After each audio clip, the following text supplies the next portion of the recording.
Mais après toutes ces diversions, cette élection présidentielle donne le sentiment d'un débat inachevé. Non, il n'est pas vrai que la grande question pour la France, ce soit de choisir entre l'extrême finance ou l'extrême haine. Non, ce n'est pas vrai. Ce ne sont pas ces questions-là qui sont sur la table. Et nous avons vu avec le débat du deuxième tour à quel point ce parti d'extrême droite est maléfique, pas seulement parce qu'il se couvre de ridicule et donne des victoires faciles à ses adversaires qui parfois peuvent être nos concurrents, ce n'est pas le sujet, mais parce que cette présence agressive qui fausse tout empêche qu'on parle du fond, et M. Macron a pu se faufiler à 2 heures de débat sans dire un mot sur la question centrale qui occupe l'humanité. Le changement climatique est commencé, l'écosystème va être détruit, et ils n'en ont pas dit un mot. Ce n'est pas leur sujet.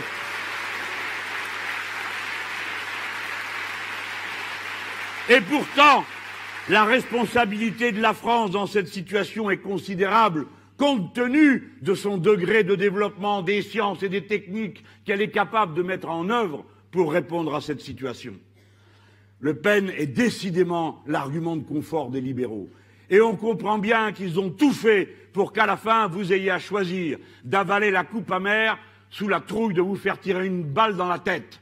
Parce que c'est à ça que sert le Front National. Et seulement à ça, c'est-à-dire à faire peur, à menacer et à faire gagner sans arrêt les gens qu'il prétend combattre en empruntant nos mots pour terminer le tableau.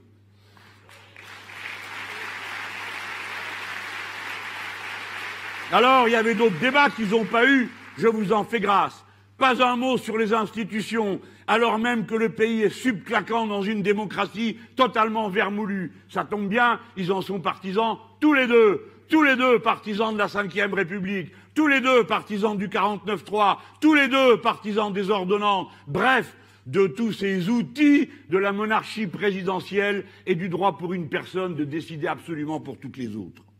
Voilà pourquoi, à la fin de tout ça, on se dit, bon sang, c'était pas de ça dont on voulait parler. Et que tant de gens finissent cette campagne présidentielle, après s'être impliqués, parce que les Français sont comme ça, ils s'intéressent à la politique tout en râlant. Et même quand ils s'abstiennent, ils font de la politique. Nous le savons tous. Mais tous autant qu'ils sont, qu'ils soient de notre avis ou qu'ils ne le soient pas, tous se sont dit, mais c'est pas fini, mais c'est pas croyable, comment a-t-on pu terminer de cette façon-là? Et surtout le final. Ce type tout seul, qui va dans l'ancienne forteresse des envahisseurs, vous me direz c'était du temps des Vikings. Oui, parce que le Louvre, c'est ça au départ. Hein. Devant cette pyramide, devant tous ces symboles monarchiques, d'abord il nous faisait peur, il marchait à une onde terrible sur le mur. On dirait Belphégor, hein, pour ceux qui ont connu le truc.